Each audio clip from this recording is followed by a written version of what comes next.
Okay, good morning, ladies and gentlemen. I think it's fair enough for us to start. Everyone has a busy schedule, so we'll go ahead and start today's virtual program. Firstly, I'd like to say Happy Girls in ICT Day, everyone. Thank you to the gentlemen who are very supportive and joining us with today's event. Welcome to all of you. Before we start, we'll always start with a Pacific tradition of prayer.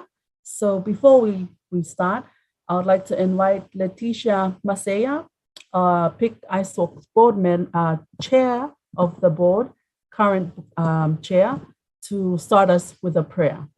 Malo. Let's pray. Close our eyes. Thank you, Lord, to Jesus, for the day today. We thank you for the event that we have to celebrate the International Girls in ICT Day. Bless us all. May we have a good discussion today. We pray in Jesus' name. Amen.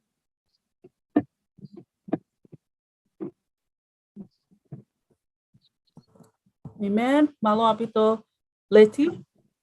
Recording in progress. So today's event, we have 4 very important and special speakers today. Before they start their sharing, I'd like to invite the current board of PICISOC, Letitia Masaea, to give us the welcome remarks. Thank you.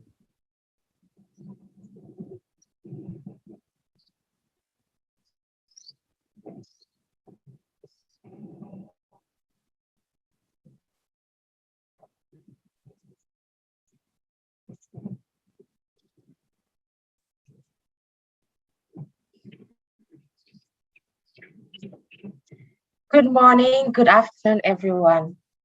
Happy International Girls in ICT Day. It is my pleasure as the chair of the Pacific Islands chapter of the Internet Society, PICISOC board, to welcome you all, our very own girls and women, as well as our male champions to celebrate the International Girls in ICT Day 2022. It is wonderful to have more than 130 registered participants.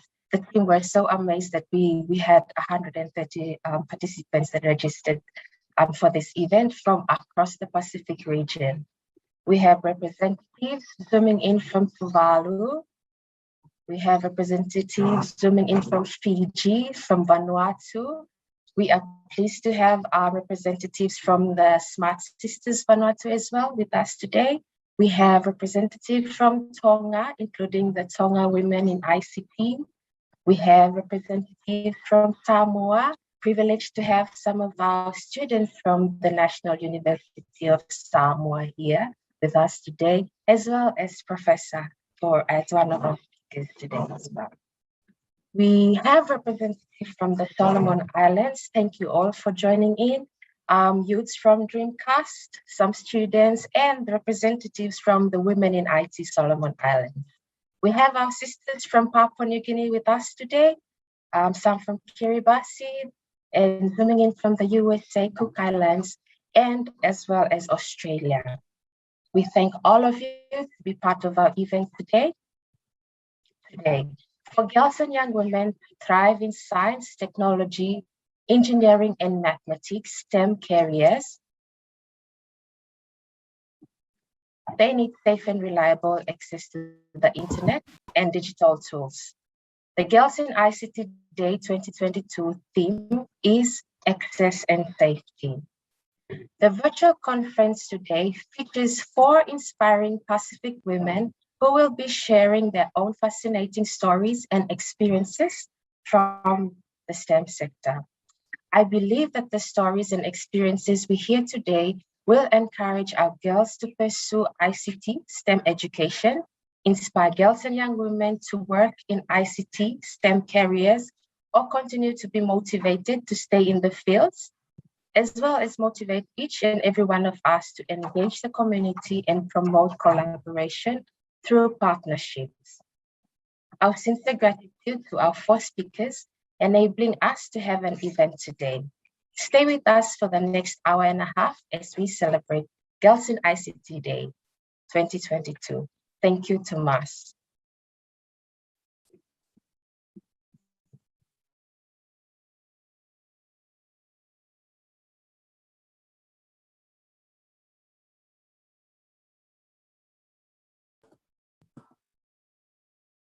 Thank you very much, Leti. Leti is the current chair of the PICISOC board. She is also an active member of Women in IT Solomon Island, or WITSI, and she is currently the data quality officer at FFA. So very nice to hear from you, Leti. I won't take up any more of your time. We're gonna stream straight to our first speaker, but letting you guys all know, today we're celebrating an initiative set by ITU to celebrate girls in ICT. And our theme today is access and safety. Our very first speaker is from the island of Samoa, our very own Professor Ioana Chan Mao. She is a professor at National University of Samoa. She is a professor of computing and computer education at NUS. She is the local focal point of Samoa for Commonwealth and learning. And she has been a pivotal in integration of technical enabled learning through research and training at NUS. She is currently also the project coordinator for NUS EDU Link project and PaceNet project and SKSI project, which she would share herself with all the various experiences and projects that she is a part of. Her research interests are technology, e-government, ICT development. So she teaches this in Samoa's National University.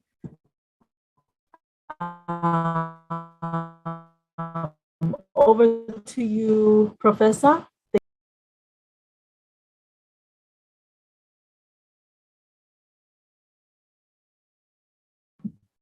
Okay, can everyone hear me? Okay, well, thank you, Madam Chair. Talofa, and a warm welcome from Samoa to our distinguished panelists and all those listening in today.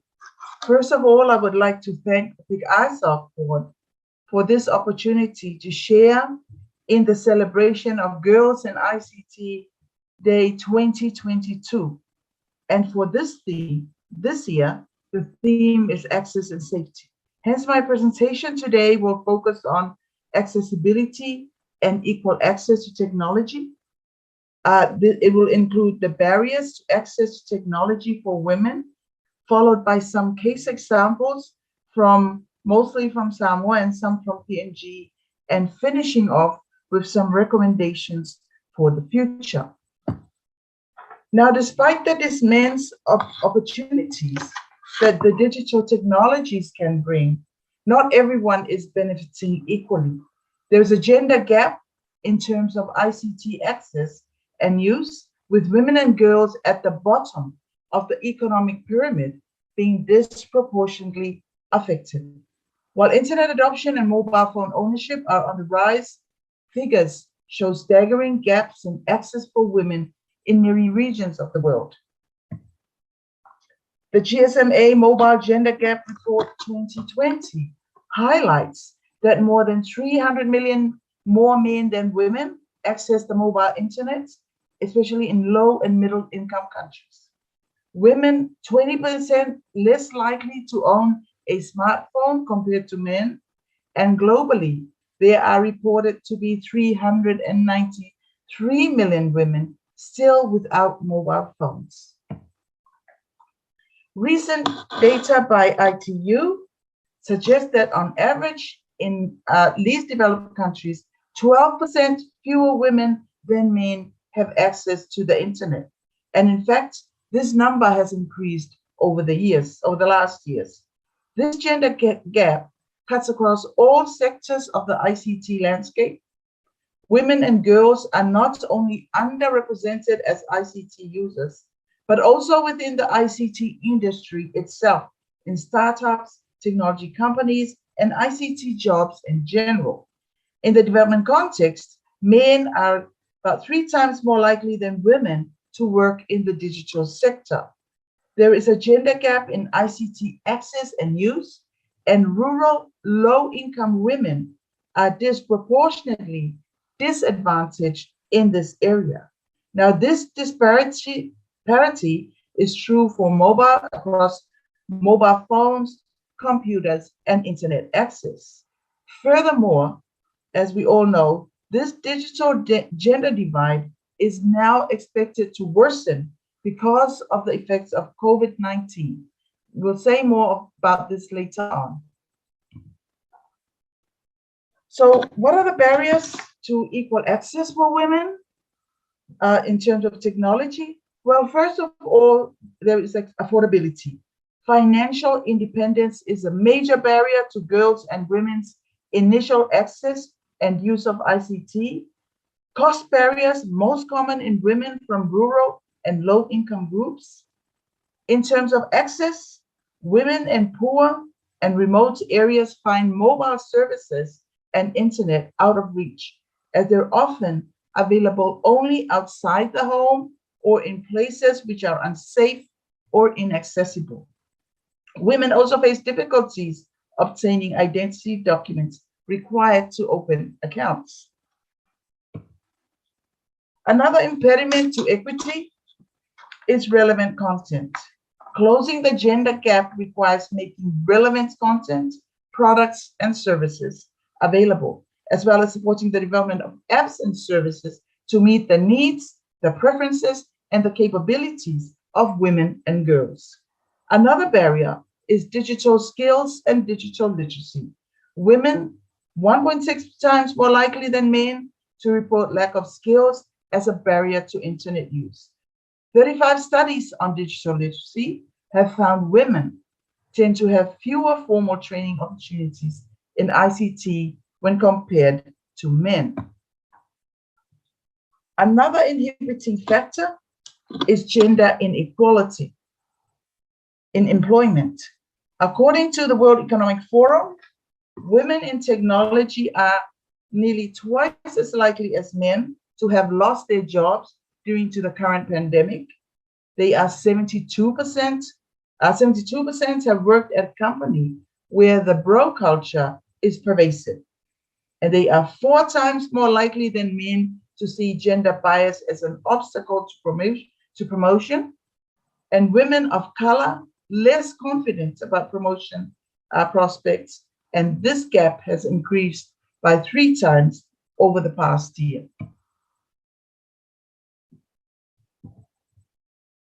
Sorry.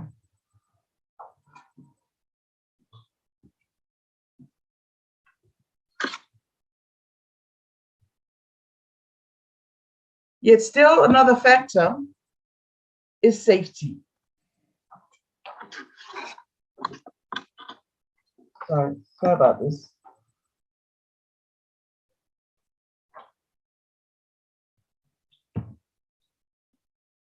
Safety, security, and harassment. Sorry about that. According to the World Economic Forum 2021, girls and young women are spending a huge amount of time online. Sadly, digital spaces also open up a whole world of abuse, misinformation, and discrimination. For LGBTQ youth, Black youth, and young women of color worldwide, the impact of gender-based abuse is worsened or amplified when they also experience attacks based on their sexual orientation, race, or ethnicity. We now have a look at cases within the Pacific, mostly in Samoa.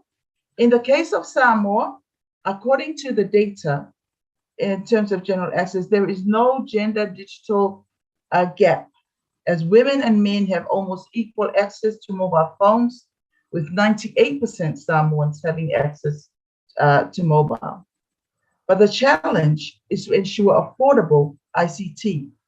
Our latest National Development Plan, the National Development Pathway 2022, under the themes of affordable ICT access for all, has as its key priority improved access to opportunities for all, especially women and youth.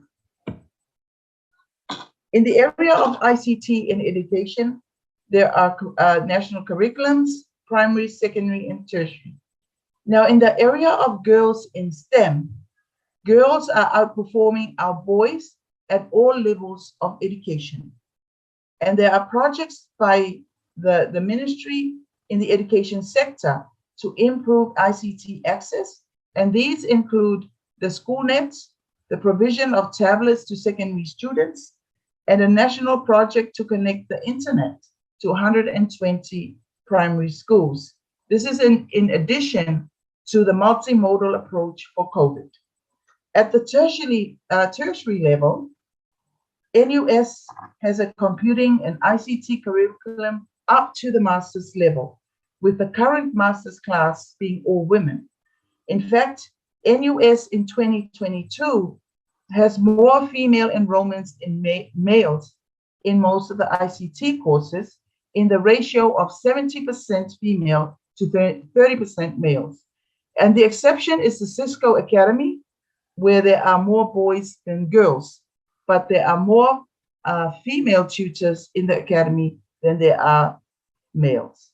Another project, Skills for Work project, collaboration between NUS, the Commonwealth of Learning, Coursera, Google, and Udemy, provides free upskilling using online platforms, and it also has a people with disability quota. So what has been the effects of COVID on gender equality in Samoa? Well, according to the Development Response Plan for Samoa, for COVID, females, with COVID, females are now more vulnerable, especially to economic hardship, and also in terms of access to technology, with the heavy reliance on technology during lockdown as people forced to work and learn from home. This has put stress on the internet access to devices, thus widening the digital gap. And to resolve this issue,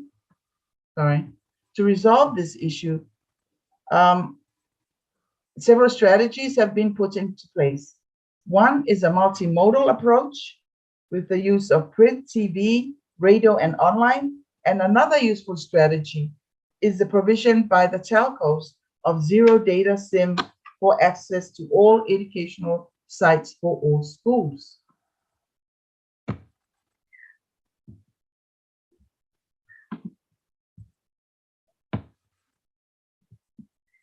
Sorry.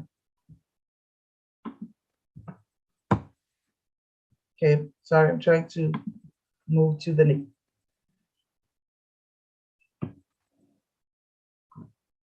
Now, in Papua New Guinea, a GSMA study 2019 has identified affordability and low levels of understanding about how to use technology and safety concerns as the key barriers to gender digital inclusion. In the case of Samoa, in terms of gender in the workplace, the latest reports has indicated that 40% of current women MPs are also members of cabinet. There's been an increase to 22% of women holding Masaea titles. 4 out of 10 managers in Samoa are women. Female government CEOs have increased to 57%. In fact, there are now more women than men in top and middle management in the public sector. According to UN Women 2020 Samoa profile, women account for close to 53% of the total public service. Private sector, women dominate the manufacturing. Women head more than 40% of small business, mostly in the private sector and mostly with the assistance of microfinance initiatives. Within the field of ICT, notable women in top ICT jobs include the ex-CEO of the largest CSL computer company, the 2 local regulators for ICT. At NUS, 14 out of 18 lecturers are women, and all the top ICT positions at the university are held by women. So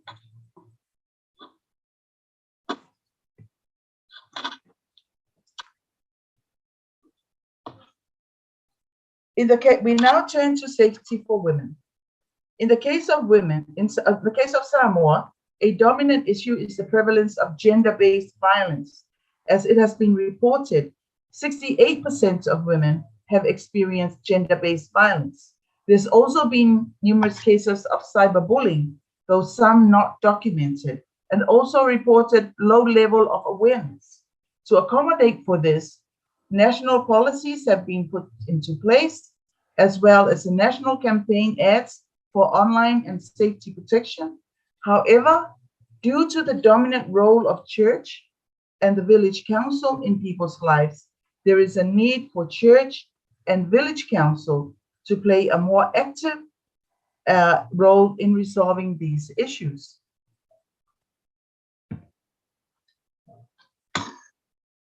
In Papua New Guinea, a GSMA study in 2019 notes that owning and using a mobile phone can actually increase safety concerns for women. So these include risks like theft, receiving harassing calls, and the mobile use can also trigger domestic violence.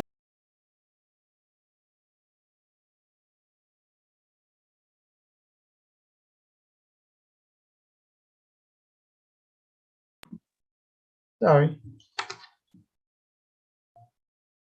So, and in Tonga, the online website has been set up to provide legal and aid for victims of gender-based violence.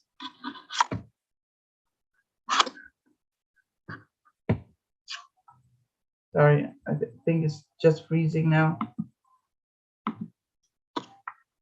So how do we solve all this? Well, first, by improving the quality and availability of sex disaggregated data related to technology to better inform strategies, set targets, and track progress.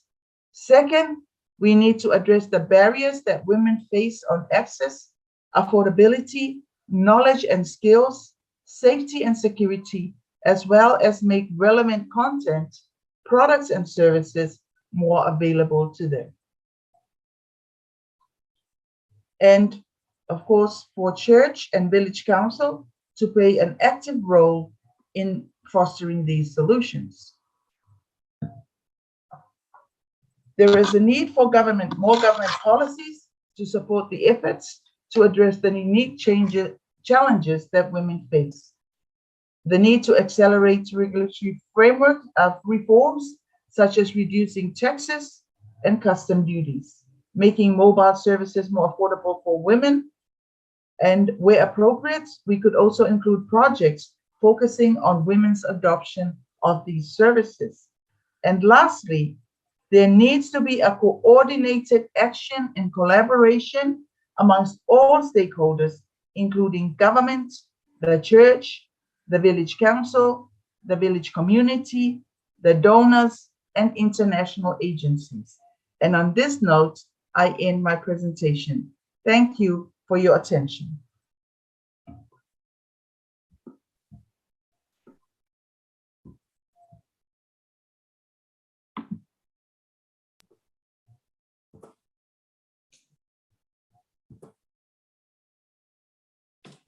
Malo Pito, Professor Ioana, for this afternoon's presentation and discussing and sharing with us all in today's session equal access and connected to the unconnected, giving us answers to equal access and its importance for young girls and women in our region. You also shared with us some very important data, which is a very good eye-opener for all of us as we we have and share the same experiences in all the Pacific Islands. You also shared on digital skills and a lot more information. So very happy that our students are learning, and also us all here in the professional world of ICT can learn and experience more from the professor's presentation this morning. I'll go ahead to our second speaker. Our second speaker is Samania Ned. Samania is from Papua New Guinea, and Samania is the operations manager for Digital Identification Bureau Trading. She has a master with merit in computer science and is currently pursuing her master's in computer science in PNG University of Technology. I'll leave the further discussions for this afternoon to Samania to share more about her passion of ICT, of the STEM world, of her experiences in this field, and also to share with us how she thinks it's important to have STEM and accessibility in our region, and to share from her experience. So I'll give this time to Samania. Malo. Thank you, Selu. Thank you to the board for having me today. Can everyone hear me?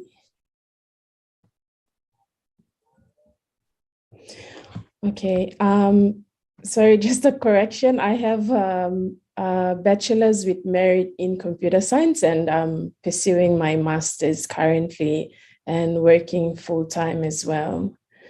So I'll be talking about how my experience to make programs, and especially in STEM and ICT related studies and inclusion of women.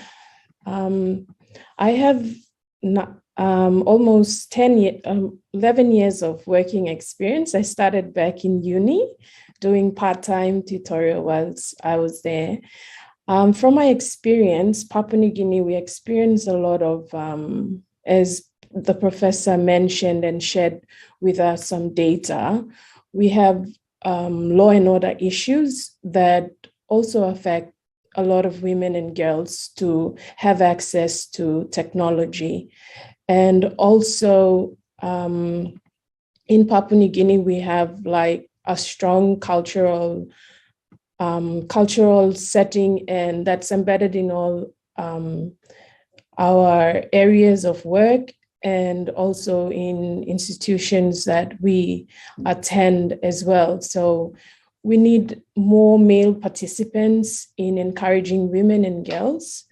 From my experience when I started working, the ICT industry in Papua New Guinea had less female, or female that were there, but they didn't have the opportunity to stand out and give their experience, or let other women know that there are also women in ICT. But as the internet grew in Papua New Guinea, and we had the introduction of Digicel, which opened up access and connectivity all around Papua New Guinea. We had internet boom in PNG, that everyone had access to internet and mobile phones, especially in towns and cities, which was a good and bad thing as well. And to note on what the professor had mentioned about as internet and technology became like common and normal in our society, it was a risk for females to also own phones. And so we see there's a lot of women that took up ICT, but not enough encouragement, because we don't have much opportunities in terms of workshops or boot camps. And I think it goes back to our education as well. whilst I was in school, we didn't have much exposure in terms of industrial representation, where we see women out there expressing themselves or giving advice and stuff like that. When we come out to the industry, then we have that exposure. So I would say in terms of inclusiveness for girls in STEM, we need more effort at the community level.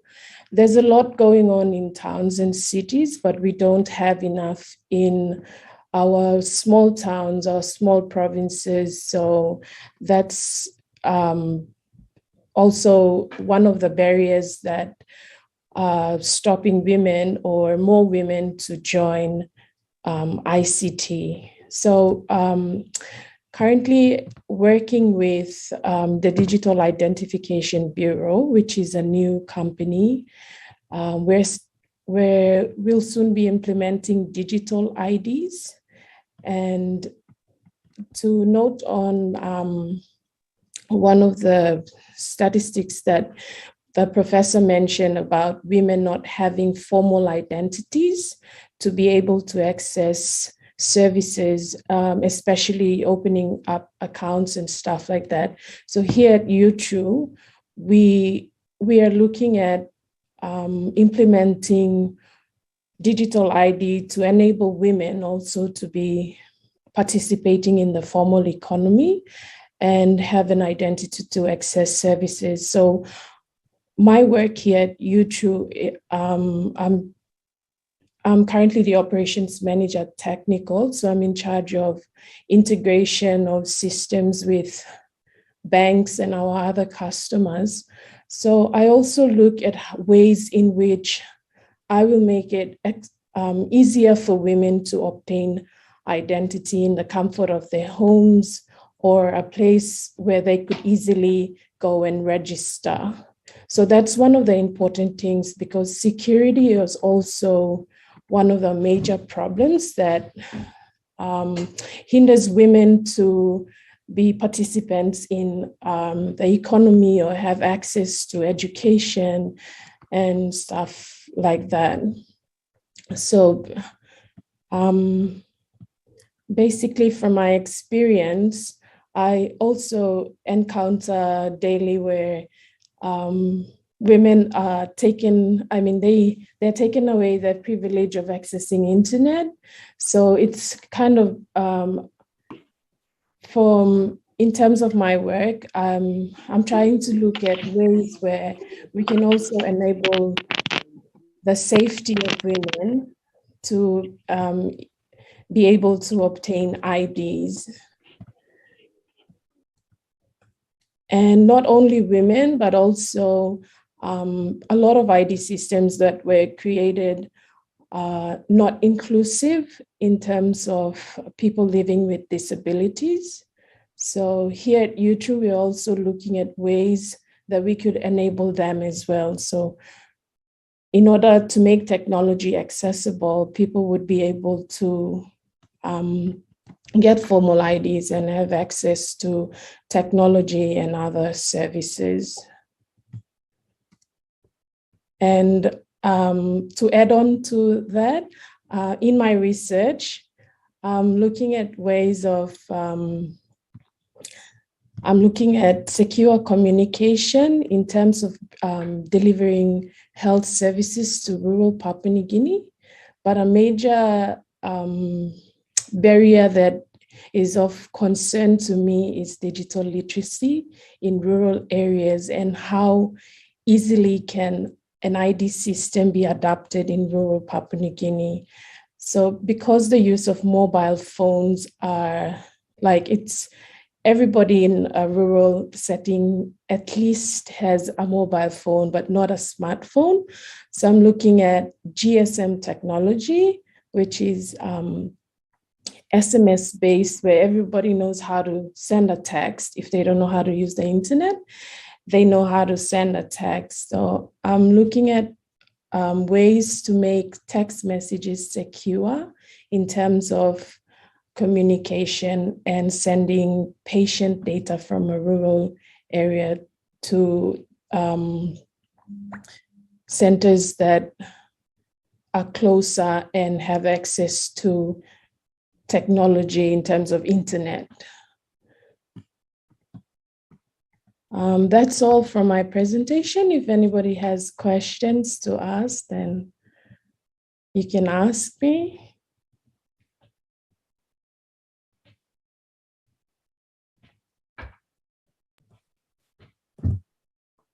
Thank you very much, Samania, for sharing. Samania took into account the importance of awareness of ICT, enabling technology and making it safer and easier for women and all of us, men, women, to use and be aware in the technology world.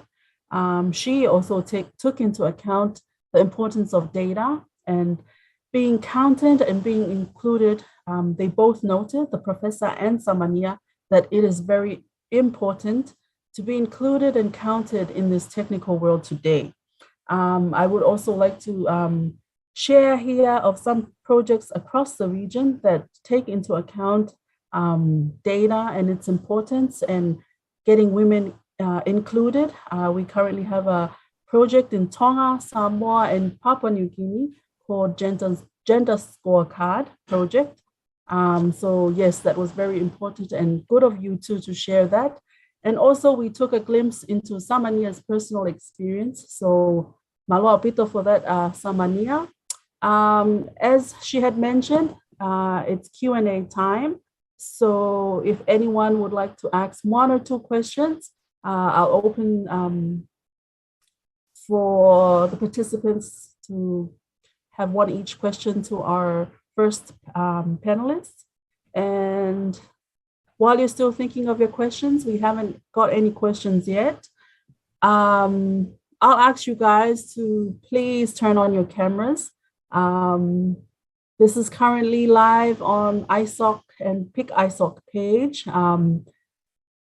sharing and getting the word out there on girls ICT in the Pacific region. So we also want to share and to include everyone. So please do, if you can, share and open your cameras.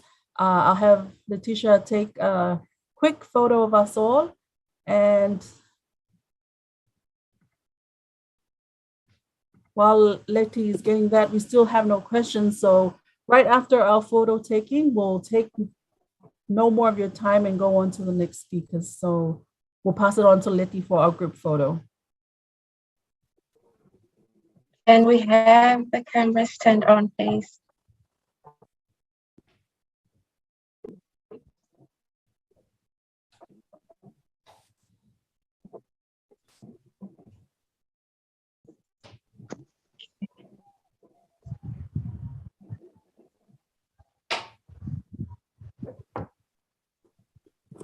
Okay, smile, first one, please.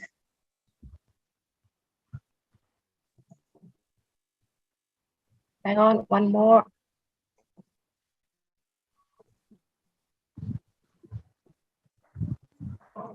Next one. Say hi. Good one. And the last one. This is what happens when you have smoke. And the last one. Hi, everyone.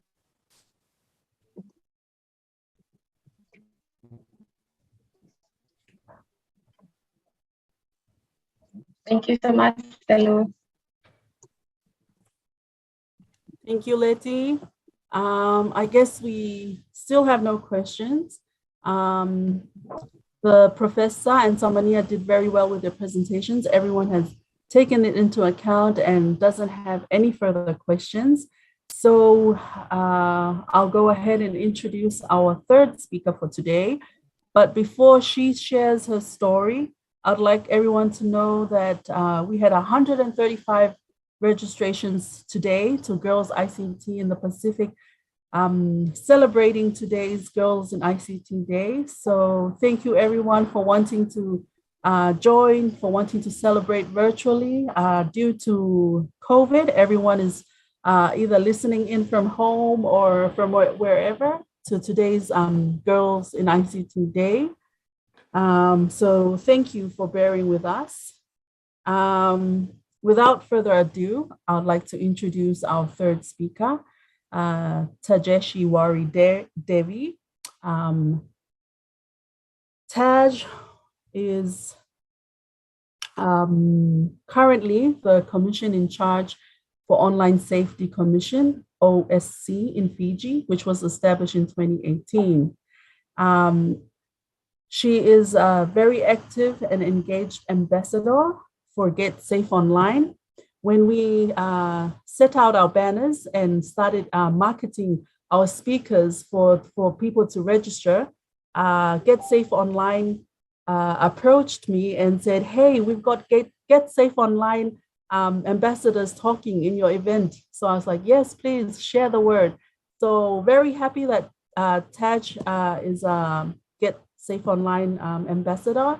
Our fourth speaker is also a Get Safe Online ambassador. And myself, I am also a Get Safe Online ambassador. So if you want to check out Get Safe Online, they are sharing Get Safe Online posters and messages on social media. So Tej is very, very, very active with that. And also she's passionate about helping people to stay safe online. So without any more further ado, I'll pass on the mic to Tej. Thank you. Good morning, everyone. I'm from Fiji. We are just 10 minutes away to be afternoon, and I hope everyone is fine. I saw that a lot of focus that I got was on gender stereotype, then to online safety, which is my key area. But anyway, I get to learn a lot of things about being gender stereotype. So without further ado, I would just like to start with sharing one of my experiences from when I joined the working fraternity. So I initially, when I joined one of my works earlier in 2014, I joined one of the organizations and it had a technical department, and that technical department only had males specifically. So when I joined and I saw like we were just 2 to 3 females in that fraternity, I was like, oh, I think we need more females. So it was a shocking experience because I saw that I wouldn't know the reason to why only males were working there, not females, possibly because they weren't applying for the jobs or they didn't have a background in that area.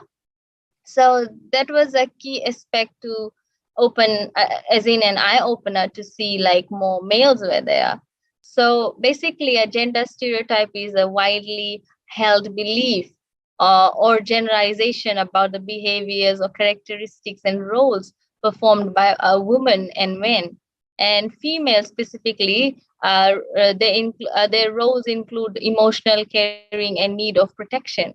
So just on the key areas I saw that I needed to highlight during this discussion was stereotypes about the girls specifically and STEM or girls in STEM, science, technology, engineering, and mathematics are one of the factors that are holding the girls from pursuing a career in STEM or from choosing for STEM subjects in schools. So this is like a little relative to Fijian context, because a lot of the women and girls that we see, specifically the girls choosing subjects in schools, are more sought to what recording stopped. Possibly their parents are asking them to do so, or their families or their relatives, but not something that they would like to, personally choose. So one stereotype would be women do not belong in STEM. So this is one thing recording that I saw. In progress. So this is one thing that I saw is girls pursuing STEM careers can be seen as a threat to the traditional picture of caring women and men working hard jobs to provide for their families, and the mentalities that has been placed that women are for domestic responsibilities. So these are the things that people think that the reason being that they do not belong to STEM, and also um, uh, the burden of caring for parents and children in mainly left with women, which makes it almost impossible for them to pursue a career in STEM. So that is relative. I mean, we see a lot of these things happening around, and specifically for girls who are choosing their careers while they are in their primary or high school, and they see that some of the times the issues that they face is lower income families, and it costs the girls extra effort to leave traditional roles and choose for STEM. So these are the issues that we see. And throughout, and what we can intervene in is throughout their whole education, the girls' whole education, the girls should be provided with female role models in STEM. And we realize that there are already a lot who are doing practices which deploy female role models, giving them lessons. And intervention should also include parents, and their stereotypical attitudes and hope and fears for their daughters should be openly discussed. This is a key area that needs a lot of discussion, because mostly when we ask our younger generation about what they want to choose or what they prefer in their education, is they say that whatever my parents will decide. And the other one would be the STEM is nerdy, boring, and dirty, and thus not interesting for girls. That's what some of the thinking are, that girls mostly have no real life examples of what they could achieve with STEM skills. So really, some of them, they don't have an idea what they can achieve. And here we are sitting and presenting just because we are coming from that background. So a lot of the girls' mentality needs to be changed as well, because they think that in the STEM career, they do not have a profession. We just saw, this week, sometimes earlier, I saw one of the Fiji girls who has joined NASA. And it was amazing, because I was just talking to my partner, and I was saying that if I would have been really smart in science, I would have been there one day, because really, if you have the motivation to do something, and if you are inspired by something, you'll really do it, because you really need to think that if you have the capabilities of doing something, you will eventually do it.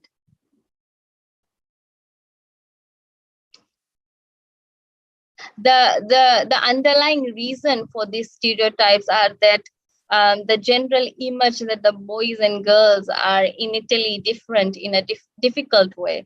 So it develops into the stereotype that girls are less suitable for STEM and more talented at humanities, arts, and caring professions. That's what we have personally seen as well, that more girls are taking like careers like management, human resources, and other stuffs than taking to ICTs or cyber securities, in the technological world.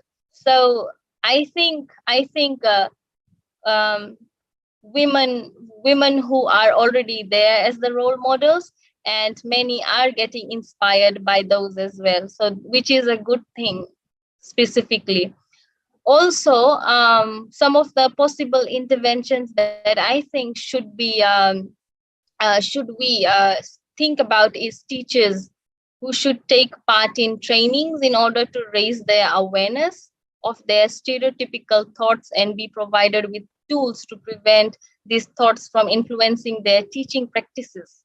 So some of the students, when I have seen when I was during my age, when I was choosing my career, is when initially when we are doing a subject or choosing a subject or selecting a subject, is the teachers would say that, oh, I think you should just take home economics, instead of taking technical drawing or basic work. So some of the teachers, should raise awareness in these kind of fields as well, and their thoughts in fact should be changed as well in these areas, because it's very important for a girl, because at that stage they would possibly be listening to their teachers. Girls are also hardworking, we know that, and we can be smarter in this field, and we are more talented. In fact, at school there is a wide belief amongst teachers and students that girls are more hardworking, but they have very less talent in STEM, while boys are lazy but more talented at STEM. That's what we have, what we saw, that what's happening. But there is also a belief that languages cannot be learned, which is why girls are supposed to be better at language, while STEM asks for innate talent, which is why boys are supposedly better at STEM. So these are key researches that I did, and these are like underlying factors that can be actually changed. So very, very less into this, and it is seen, no wonder that the girls become very less and less self-confident of their STEM skills and are afraid of failing at STEM. So this is the thing, like, for instance, if I would want to get into ICT, I want to study like bachelor's in ICT, I would say, oh, it'll take a lot of time, or possibly I might fail some of the units just because I don't know how to do programming. But we don't realize that we didn't learn anything from birth. We are still in the learning phase. So it is important for us to not think that we might fail, but in fact, just to start, and we can start from basics always. And it can be a very inspiring practice for us to do.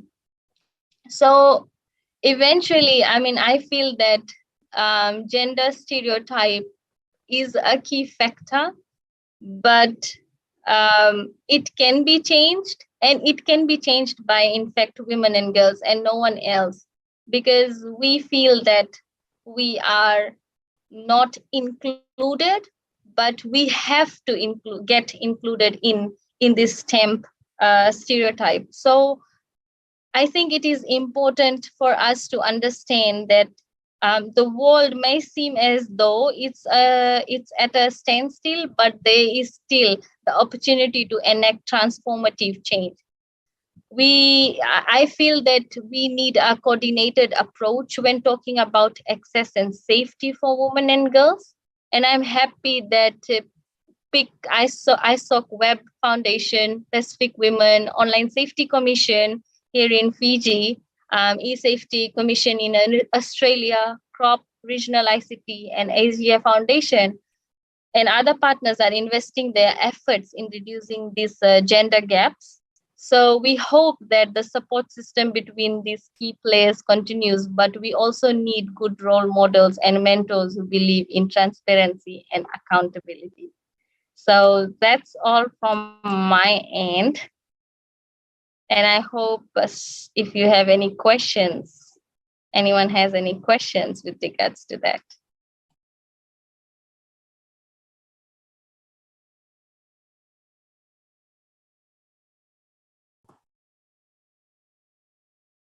Thank you so much, Taj. I'll open again for questions after our last speaker. We have a lot of points and comments being shared on our chat group. Amazing sharing. While you were sharing, I was like nodding my head like you're talking from the heart. And most of us that is already in this field know and experience exactly what you had just shared. And for the young girls that are still young students, hopefully these inspirational talks and these experience sharing from our models here today will inspire you and push you further to excel in this field. And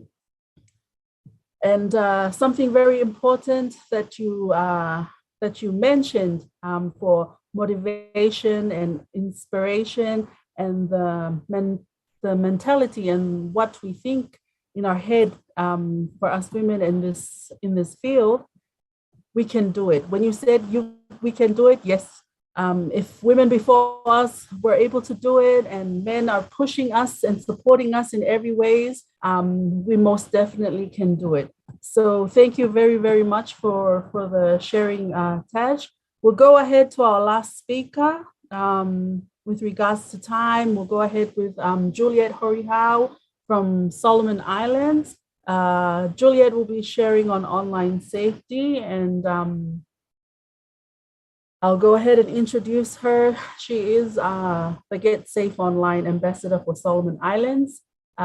She joined the ambassador scheme late last year as a volunteer. She is currently the e-learning specialist at Caterpillar International,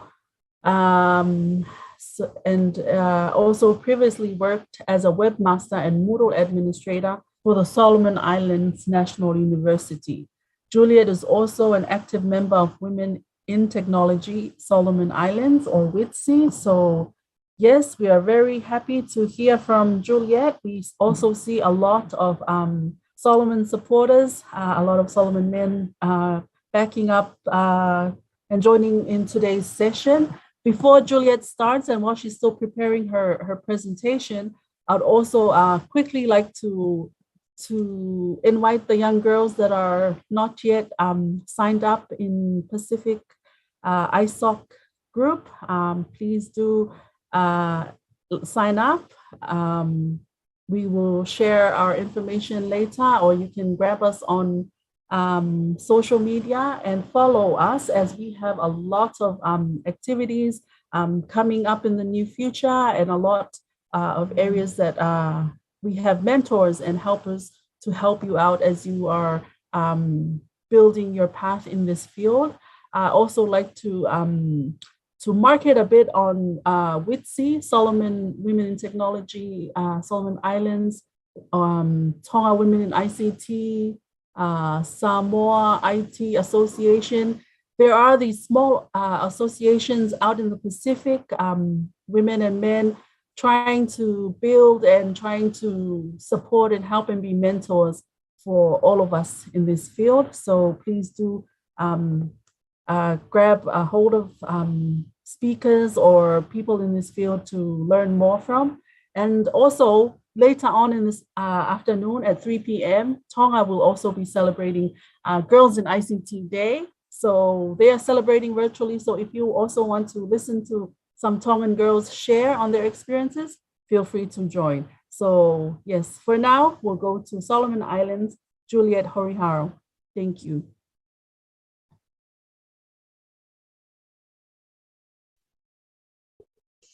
Okay, thank you, Selu. Hello, everyone. Thank you to the first three speakers. Yeah, it was great to hear experiences and what you all have done. Yeah, it's really inspiring to hear talks from you all. Yeah, so is my presentation okay?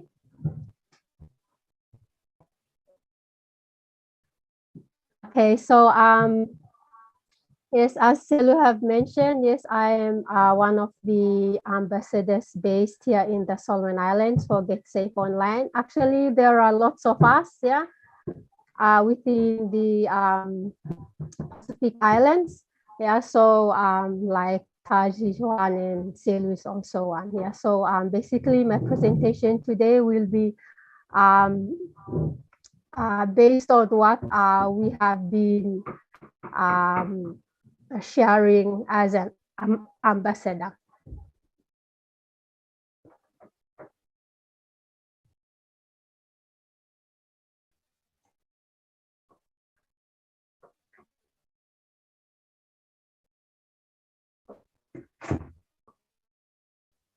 Okay, so for today's presentation, I would cover why we go online, what are the threats, and what can be done to be safe. So since this is basically for our students, so most points here will be student-based points.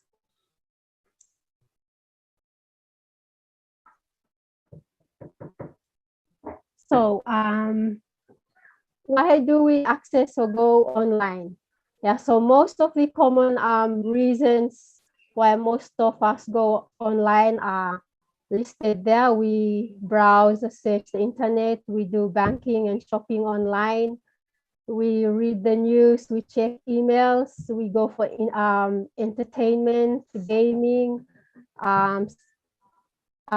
feeling lonely, then we look for somebody, we do booking, travel tickets, and as we all know, since the pandemic, the increase of the increase of internet usage has also gone up, yeah, especially for us who are working remotely, and also to schools. Due to the lockdowns, schools are also accessing or going online to do schoolwork and like that. Yeah, so as far as we are enjoying ourselves using the internet, there are also threats that we have to be careful. Yeah, so most of the time, the internet can be a brilliant and wonderful experience for us, but as I've said, there are times that can be dangerous as well. So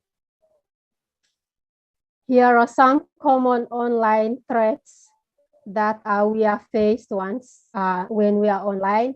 Yes, so earlier I said that there is a massive increase in going online. And so there is also a massive increase in online scams for fraudsters and abusers.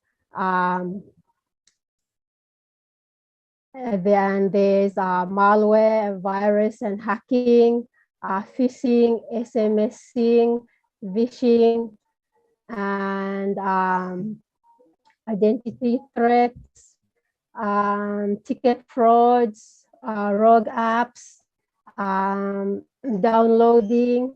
Yeah, when we're talking about rogue apps and downloading, it's good to get them from reputable sources.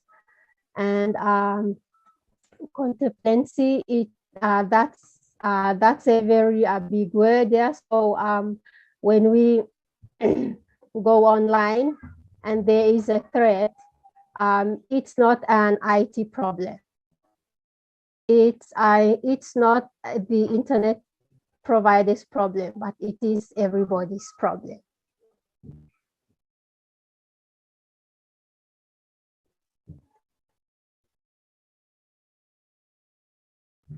So when we share information, criminals would steal your identity for financial gain, pretend to be you. They could use your images without your consent, and they could contact your contact list for fraud activities. And they could also access personal information from your account by guessing passwords. Yeah, so if you use social media, there is a danger that your personal information could be at risk. So this puts you in danger of fraud. So it is important to be very cautious when you overshare or share information. And then online bullying is also another threat. Yeah, so far, most of us don't realize that we're being bullied at first, especially our own peers who we consider as friends. So we can see that online bullying is a bullying that is used with the use of digital technology, and online bullying is hard to get away from. and it has a large audience, and certainly online bullies are anonymous. And then another threat is phishing.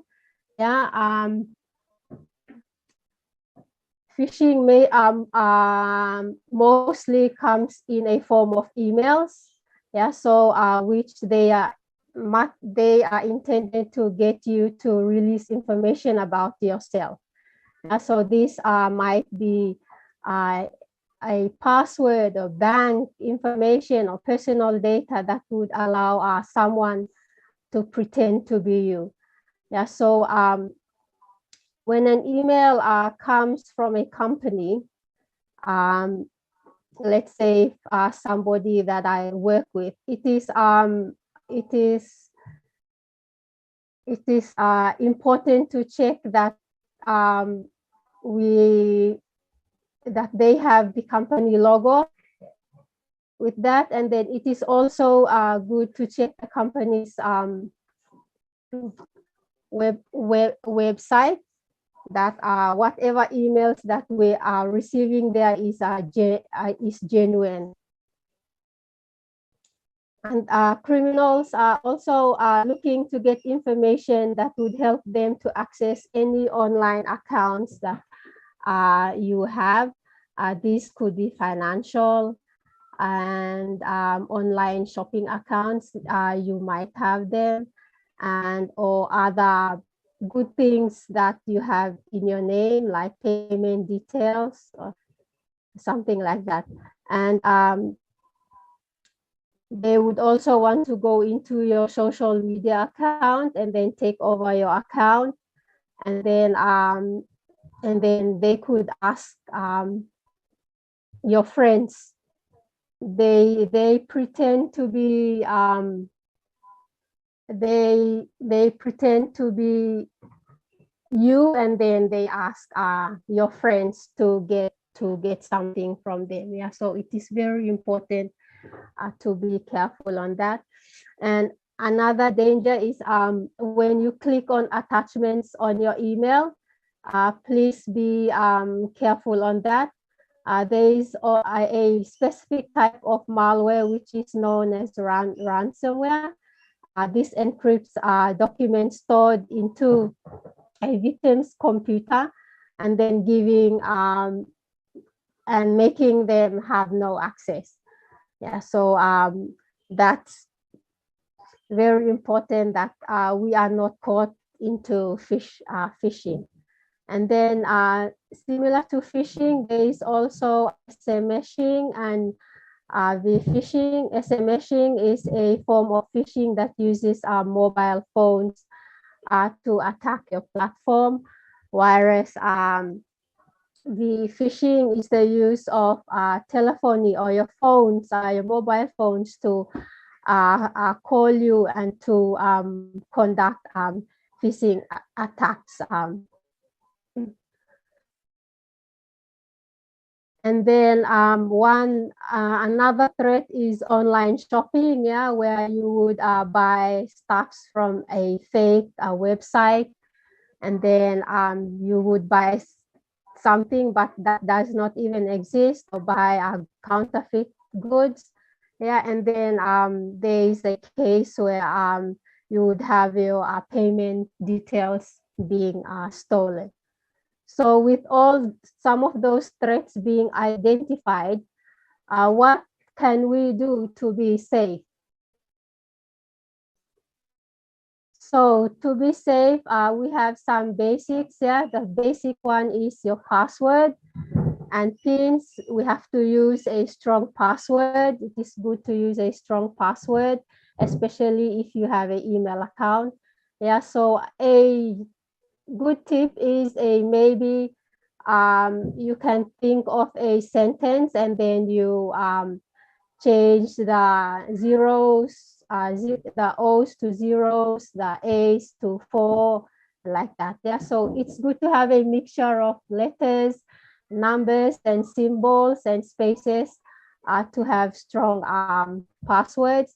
And it's not it's not a good idea to use your name or pet's name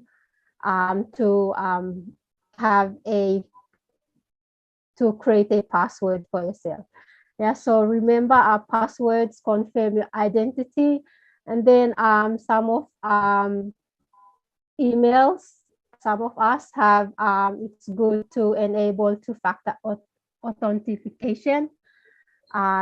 So once we want to log into the email on our computer, we can have a notification on our phones that, oh, there is somebody, or we also want, there is somebody wanting to log in to your email on your desktop. So a code or a number would be texted to you to your phone, and that would confirm that you have access to your email. So 2FA, two-factor authentication, is free, and it reduces the risk of being hacked by using you or by stealing your personal information. Then some other basics is update your devices. Yeah, it is important that we update our software and apps because by doing updates, we patch up the holes in our current software, and it prevents malicious software accessing our systems.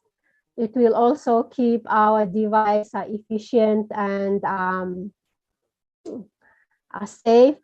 And the bottom line is our software updates maintains a secure device.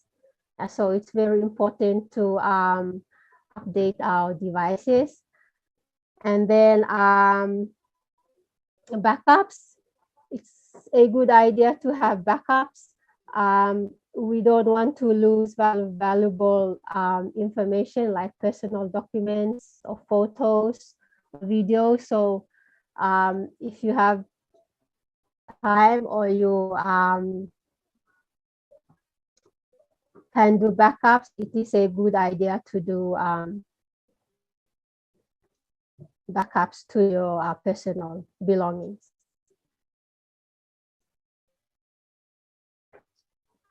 Too much information.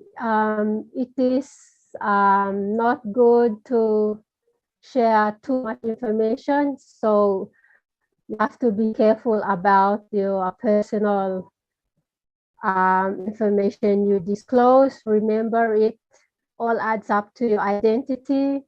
Privacy isn't about having something to hide. It is about having the right to control what you want to share and what you want to keep. So when using social media, check settings and find out, you can find out who you can restrict in accessing your information. Yeah, and also when you go on social media, make sure whoever you are friends with is somebody you know, because you never know. Whoever is asking to be your friend on social media might be somebody who is stalking you or something like that. So take simple steps to protect your identity. Yeah, so you have to keep your PIN and password safe. Always, for us who have some of you who have bank accounts, it is always to check your bank statements, and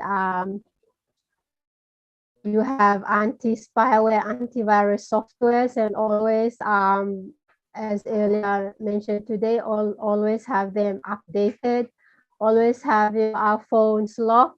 Yeah, so one way you could have your phone locked would be using thumbprint or facial recognition. That would be a much more better way than using a PIN or passcode. And don't show everything. Sorry, don't share everything that is about you online.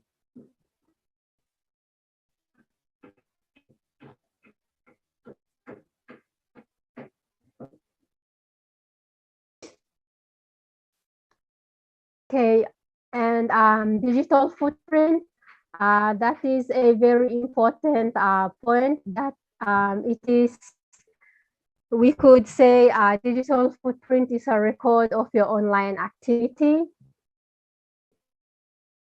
So it shows where you have been on the internet and the data you've left behind. Your footprint grows when you deliberately show something online, or when sites and apps track your activity without your permission. So it is important, before you post, it is good to think carefully before you post. Yeah, so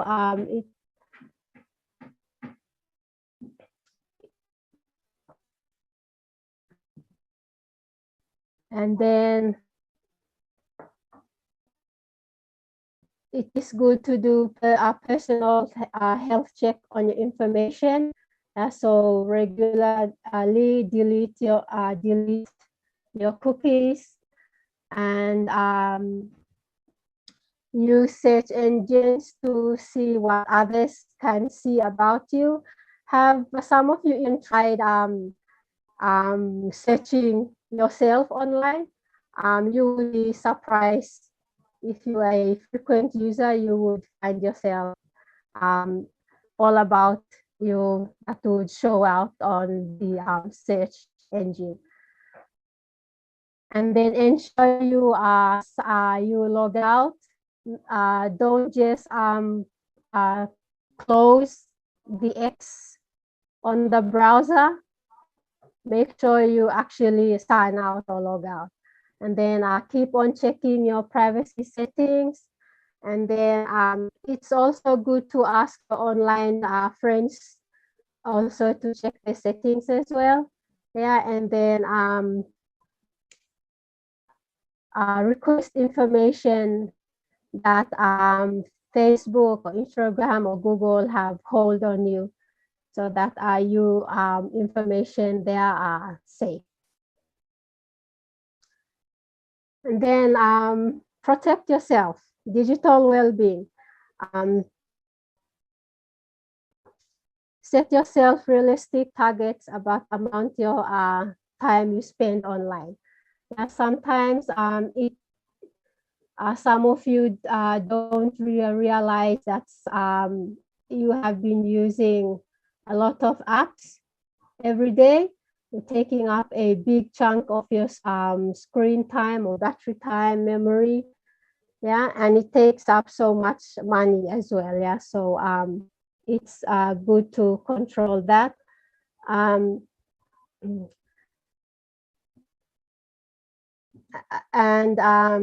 you can also shut off some accesses, and then control how many hours or minutes you want to access a particular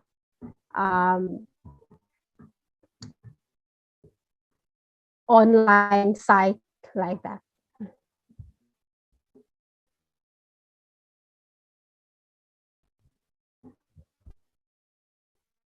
So technology is at its best and it is your future.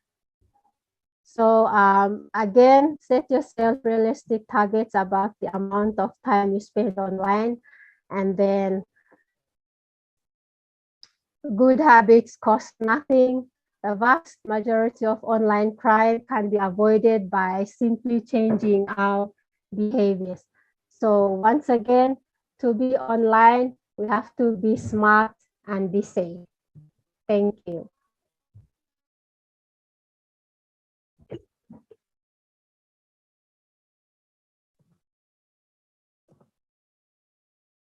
Thank you very much, Juliet, for sharing today's online safety. Online safety is very important, especially for us all and our younger generations coming up to understand how to be safe online. And once they are more confident on being safe, they can further engage and feel safe with taking up STEM. So thank you very, very much for sharing the aspects on being safe online, Juliet. This was awesome to hear. And I also see that our chat has been popping with so many more information supporting your presentation on being safe online, more sharing from PNG and Solomon Islands, Fiji, and Tonga, Samoa. We're all still further discussing what you were recently sharing. So this is very, very awesome to see everyone collaborating and networking. Hoping also that this event will get people from different areas and from around our Pacific region to collaborate more and to meet each other and network and learn from each other's experiences. I also did note that in the chat box, we had one question from Ilatura on, she wanted to know how many of our Pacific Island countries already have a government cyber policy or law in place. And if we do, how do citizens find them effective in addressing some of these issues and concerns raised? Also following her question, we see everyone discussing what she had asked. So I will just open the panel one more round to our 4 speakers. You can share one more thing.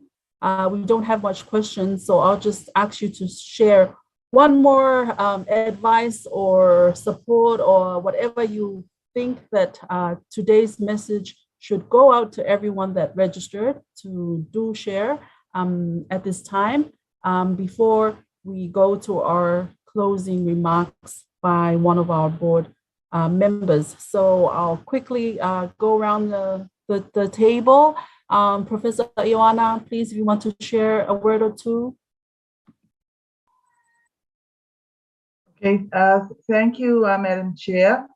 I think the only thing I wanted to share at this point, and it's been wonderful hearing the insights from the women who are doing this, who are on the ground, you know, in ICT and looking at safety and accessibility and that. I think, to me, we've shared a lot of data globally about, you know, the circumstances worldwide.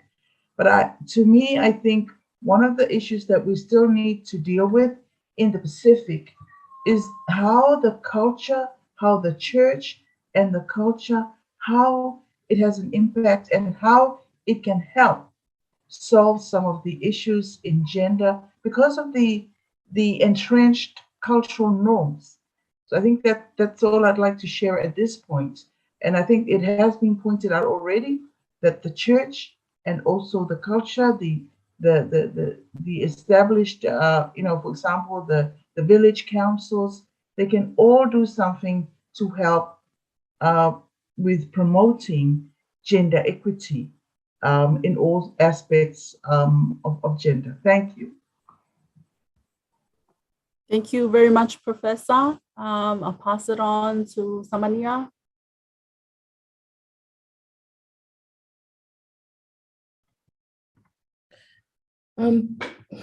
Yeah, thank you so much. I concur with the message that the professor left, and also I would like to leave with you all a message that we all as women in ICT are responsible to be ambassadors in encouraging the next generation in women and girls in ICT in our local Pacific communities. So as ambassadors, we have to also have a good attitude online and provide and create a space online that's safe and encourages a lot of women. And if we see anything that's not acceptable, it is our responsibility to flag it out and inform the public that this is not appropriate and we need to change mentality and attitude in communities and in the places and area that we work in. Thank you so much for having me, and thank you for being on the panel as a guest speaker today. Happy International Girls in ICT Day. Thank you very much, Samania. Taj?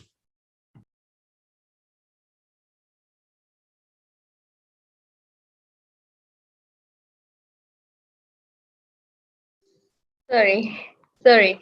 So my key advice after listening to all the panel members and everyone is to the women and girls specifically, and how we can connect the other girls to a very brighter future in STEM and ICT specifically, is education is the key factor. And if schools and role models can help to spark the interest in careers and not traditionally considered for women. So I would say sparking the interest in careers and not considering, not traditionally considering for women. So this is important. And happy ICT Day specifically for women and girls. Minaka, thank you. Final words from Juliet, please. Yeah, thank you, Selu. Yes, all three ladies have really shared good points there.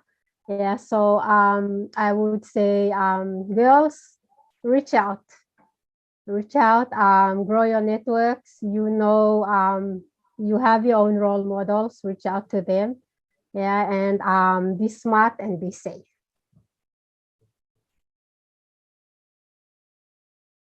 Thank you very, very much, Juliet, with final encouragement on staying safe. We have come to the ending of this wonderful virtual session, not only celebrating girls and women in ICT, but also learning and sharing experiences from each other. I kind of feel very emotional that we are going on to closing of this event, but it has been a great turnout and it has been so lovely. And I'm sure all of you guys have been excited and happy hearing from the wonderful panel of this afternoon, sharing their experiences. I would also finally like to acknowledge our board members who quickly came up with organizing today's event. To our board, to the chair of the board of PICISOC, Letitia, to Sarai from Samoa, and to Flair from Papua New Guinea. Thank you, girls. Thank you for making today's event possible. And lastly, thank you to the men and girls joining today's event. To end our session today, we have Sarai from Samoa. Let me quickly, Sarai Faleupolu Tevita. She is currently the ICT director at National University of Samoa. She is also an executive member of Samoa IT Association, or SITA. And she is also a board member of PICISOC chapter, Pacific ISOC. And to the Samoan girls in Samoa, if you need any advice or anything, click and chat on Sarai. But yes, to the closing remarks from Sarai. Malo. Talofa, welcome. Hello, everyone. So good to be here today, and thank you for joining. I'm so delighted to be here with you all. Malo Selu, Malo Leti, Malo Flair from the board of PICISOC. On behalf of our board, PICISOC board, I would like to say a few words to close up this initiative. I'm so delighted to be here for the closing ceremony of the Girls in ICT Day. Yay! Happy International Girls in ICT Day for all of us. So as you know, the art in theme is to access and safety. So this year and every year in ITU and its partners, they work together to develop solutions and ideas for lowering barriers to access and improving safety online for girls and young women. The selected topics, I don't have to touch on those because we already have that flourish and experience shared by our inspirational speakers this morning or this afternoon at your side. And it's, I think it's aligned with what the Alliance for Affordable Internet, A4A1 of the WWF Foundation, is a project that Tonga, Samoa, and PNG, as Selu mentioned in the beginning, that we're working on. It's about safety and accessibility. The affordability is the women's empowerment, the internet access, the digital skill. It covers various topics. As we listen to this morning with our inspirational speakers. So I want to thank all of you here for participating in this initiative, not forgetting our valuable and inspirational speakers. Thank you very much. Our Professor Ioana from Samoa, Ms. Taj from Online Safety Commission Fiji, Juliet from Get Safe Online Ambassador from Solomon Islands, Samania, Net Operations Manager from PNG. Thank you very much for sharing all those experiences, the knowledge base, the data. You ladies are more inspirational today, as Selu said. It's more emotional now that we kind of got it off because we have finished our time, but we like to hear more. It's so privileged. And I'm sure our participants, they have more takeaways, points from this session. And yeah, we need to be part of this and need to be included, more inclusive in this sort of event so that you can be inspired and take the lead. So we need more women and carers in STEM to provide equal access to opportunity that is a basic human right, and also to make science, research, innovation reflect how powerful you are and contribute to better decision-making in gender equality. It is encouraging to hear from all of you. Yes, the girls' mentality needs to change. I was so wow when I heard Taj say the girl in NASA. Wow. Thanks, Taj, for sharing that. Education is the key area. Yes, that needs to restructure to encourage more women and carers in STEM. Stereotypes in workplaces, it happens in everywhere, that it's common, especially us here in the Pacific, but it can be solved and can be minimized if the education and the well-awareness of our roles and responsibilities to be taking place. The design thinking, I think that's the other thing that needs to be considered. Because if we have that design thinking in place, you will take the, systematically step by step, and that will solve the problems from its basics. The importance of the online safety that Juliet mentioned, yes, and that is one of the key or the theme of today. So be cyber smart when you are on the cyberspace. One of the takeaways from here as well is the traditional, the culture norms that, like Professor Ioana mentioned, that needs to coordinate and collaborate with other relevant stakeholders, and especially with the STEM professionals and ambassadors, to minimize any risk or any incidents that, impose or neglected us to be inclusive. So for the current situation we are now globally, women are the front line fighting the COVID pandemic. From the health workers, the innovators, the vaccine researchers, the pioneers, and also as us in ICT, the cybersecurity and the risk assessment resolvers, women led the initiative. So I would like to leave a note here that to remember, careers have no gender. So don't shy away from choosing STEM as your career, as your passion, or demonstrating your leadership.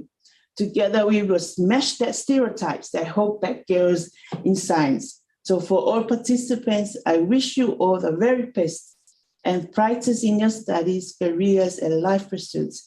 I also look forward to working with you closely The PICISOC board would like to work with you closely to achieve new milestones and pave way for more girls and women in the future. So be passionate, follow your dreams, and break new boundaries, coordinate and collaborate more.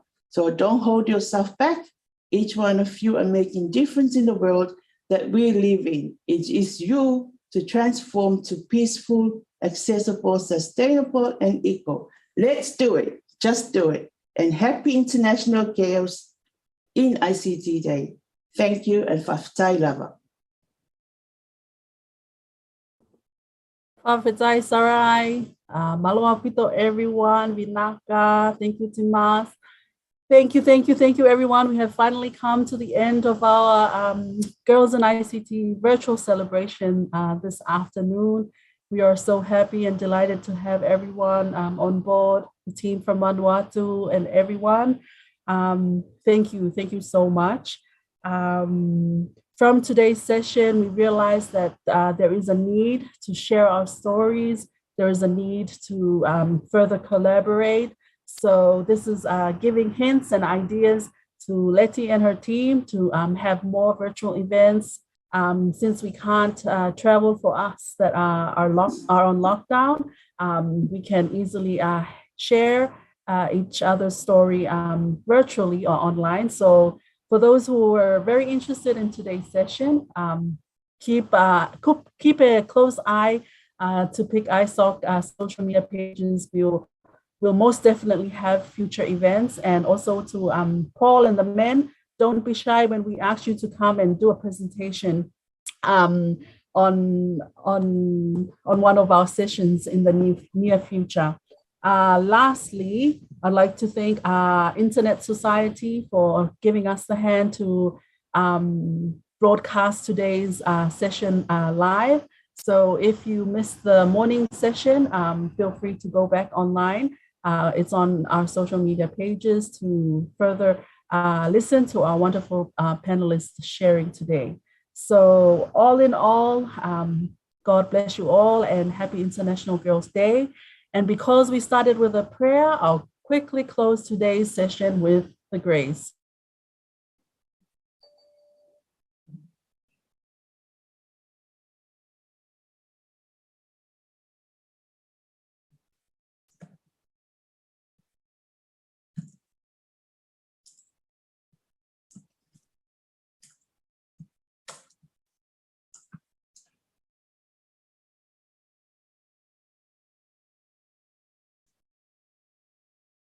Thank you all.